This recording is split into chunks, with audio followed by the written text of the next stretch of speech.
கேர்ஃபுல்லாக வந்துட்டு இருக்கையில் தயவு செய்து இப்படி இண்டிகேட்டர் போட்டாச்சுன்னா நம்ம ரோடு ஏறிடாதீங்கன்னா பின்னாடி ஆம்புலன்ஸ் ஏதாவது ஸ்பீடு வெஹிக்கிள் எமர்ஜென்சி வெஹிக்கிள் வந்தாலோ இல்லை பெரிய வண்டி வேறு ஏதாவது வந்தாலோ சிரமம்.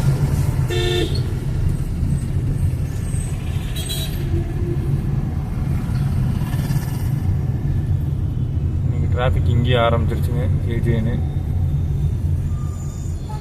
இங்கே ஒரு யூடேனுங்க.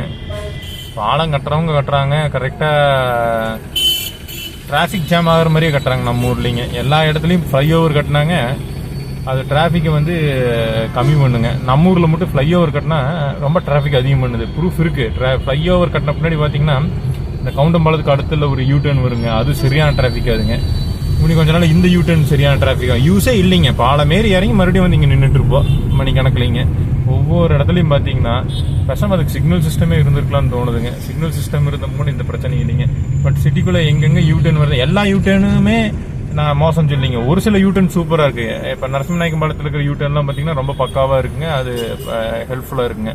பட் வேற நம்ம மற்ற இடத்துல பார்க்குறது எல்லாமே ஒரு 70% 80% யூடர்ன் பார்த்தீங்கன்னா டிராஃபிக் தான் அதிகமாகதே தவிரங்க வண்டி வாகன போக்குவரத்தை கம்மி பண்ண மாதிரி தெரியலிங்க.